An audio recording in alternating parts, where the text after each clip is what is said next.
Hello, everyone. My name is Gregory, and this is The View from Out Here. Not quite 20 years ago, Barack Obama began a campaign for the White House by stating his desire to change the nature of politics in America. He talked about what he felt was wrong with our politics and what he believed needed to be changed. In his announcement address, he coined the phrase, the politics of destruction. He may not have been the one who originated the term, but he is the one who made it real for me. He made it real for me over the course of his campaign by being an example of what he meant. I like his idea. I have always believed that people should win elections when their ideas, their vision, their policies are better, and not because they are more adept at tearing down their opponents enough to make themselves look good enough to vote, good enough to elect. Under the politics of destruction, we continue to elect the lesser of two evils rather than the candidate with the best ideas. That's what Barack Obama wanted to change, and he's right. That's the only way that elections will ever be fair. The only way that you and I will be able to make informed decisions about who we want in the Oval Office. A good example of the politics of destruction would be, well, the Trump campaign, the whole thing. He insists that the United States has become a banana republic under Joe Biden and Kamala Harris, a third world country, he calls us. He claims that the economy is crumbling under Biden and Harris, while the stock market is posting its highest numbers in its history. He is claiming that every one of the 20 million people flooding across the southern border are all criminal and homicidal mental patients being rounded up by some mystery authority directly from prisons and hospitals, from mental hospitals, and then dumped on our doorstep. Meanwhile, the only statistics available about crime among these immigrants is coming from Texas. And those statistics point out that immigrants commit less crimes than American citizens. And Texans are not exactly big fans of the people coming across our border either. But even Texas is exposing Trump's lies about that. Texas.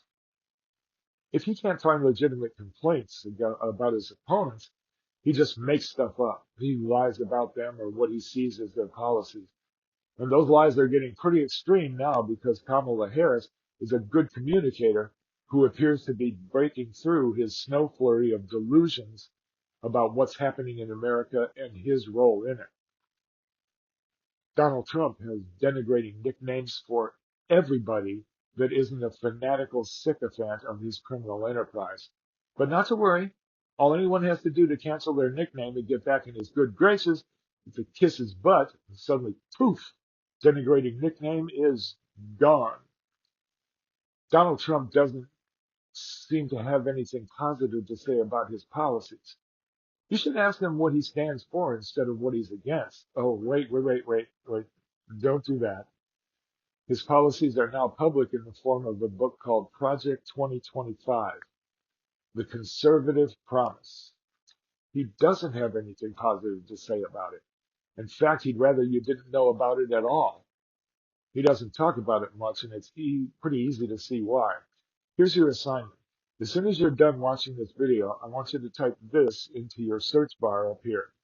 Project 2025 Private Training Video. Project 2025 Private Training Video. There are about a dozen of them, and they were posted by ProPublica. They're anywhere from a half hour to an hour long. What these videos are training videos for onboarding federal employees for the next Trump administration. The MAGA Republican Party is already recruiting people to staff the government in anticipation of Donald Trump winning the election or otherwise taking control of the government. But that's a whole discussion for another day. These videos are some pretty frightening Handmaid's Tale, Stepford Wives kind of stuff. If you're like me and don't want to read the whole book, these videos will give you a good look at what's in it. It's kind of like a video version of the Cliff Notes. These folks in the videos reading their teleprompters come off looking like the cast of The Undead, the zombie apocalypse. Seriously, they're even worse at reading a teleprompter than I am. And if these videos don't scare the living daylights out of you, you gotta be deep in the cult yourself. Now, in stark contrast to all that Trump negativity, we just got done watching the Democratic National Convention, which was a 4-day positive, exciting, and fun-filled, joyous party, peppered throughout with a few pretty serious and poignant personal stories of people who were intimately affected by some of the MAGA Republicans' more draconian policy ideas, like the corrupt Supreme Court's overturning of Roe v. Wade, the attacks on Obamacare, and threats to Social Security and Medicare.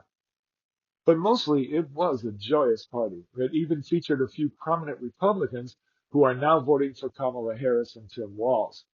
They say that they are voting for Harris because of the rampant negativity and anti-democratic tone of the Trump campaign and the authoritarian proclivities of the megalomaniacal mental patient that has taken over their once honorable, loyal opposition party. They are evidently patriots who understand that loyalty to your country is more important than loyalty to your political party or to any single individual in it, particularly that one.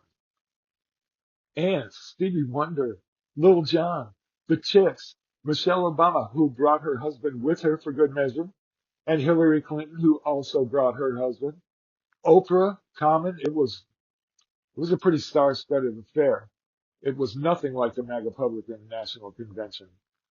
Oh, speaking of which, I didn't tell you about my drinking game that I made up years ago for Republican conventions. Here's how it works.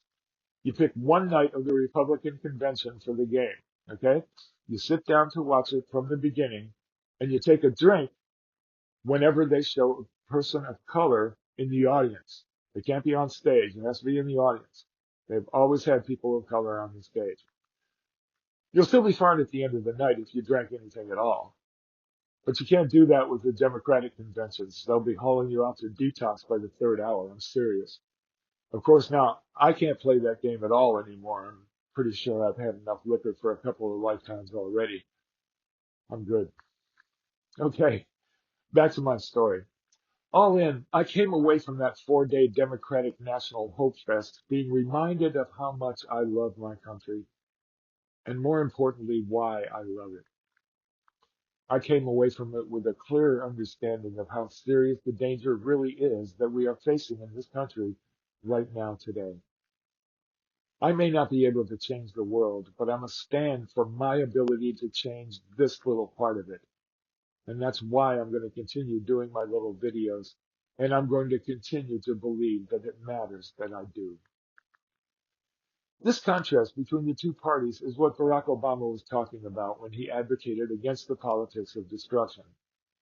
But not only did he advocate against it, he displayed what he meant by it with his words and with his actions. And right now, after joining in with this Democratic National Joy Party, I feel like I did back then.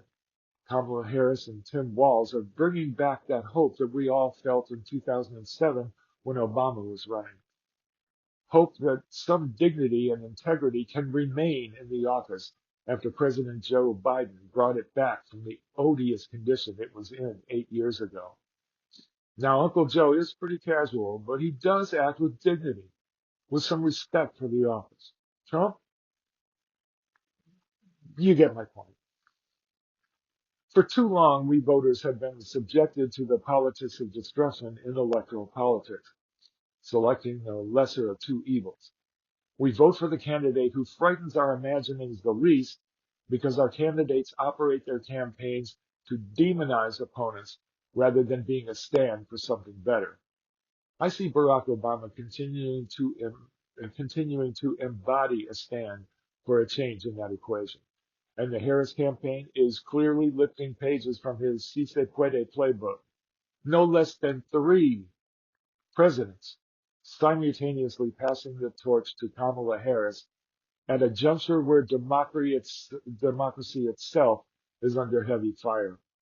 You probably noticed that nobody passed anything to Trump at his convention. It's clear that Donald Trump's message isn't resonating with the voting public very well. Sure, he's got his cult members under control, but they are a dwindling breed that he keeps chipping away at their numbers the more extreme his lies are becoming. He is currently struggling to find some method that will work to defeat Joe Biden. He obviously hasn't figured out how to run against Kamala Harris yet. He's still talking about some fantasy where Joe Biden barges into the Democratic convention and takes the nomination back so that Trump can beat him up some more. Kamala, on the other hand, is concentrating on winning this election rather than defeating Donald Trump. It's a subtle distinction, but it's one that makes all the difference for me. I know I said a few weeks ago when it wasn't clear who our nominee was going to be that I was voting against Donald Trump, and that if the Democratic Party wanted to put up a ham sandwich as their nominee, I was going to vote for the ham sandwich. It's just a bonus now that I get to vote for someone because I want them to win. The reason is because I, like Kamala Harris and Tim Walz, believe a candidate should win an election because their ideas, their policies, their character is better, and not because they are more adept at the politics of destruction. I want to thank you for hanging with me so far. And if you find anything of value here, please take a second to like and subscribe, and maybe leave a comment. Oh, and don't forget about my books, Basic Video Production, Everything You Need to Know to Make Video Like a Professional, and Searching for Saint Germain, The True Story of a Gay Catholic Orphan. You'll find links to both books in the description. And remember to look up Project 2025 Private Training Video. You can copy and paste it from the description below and post it in the search box up there. Meanwhile, my name is Gregory, and this has been The View from Out Here. Much love.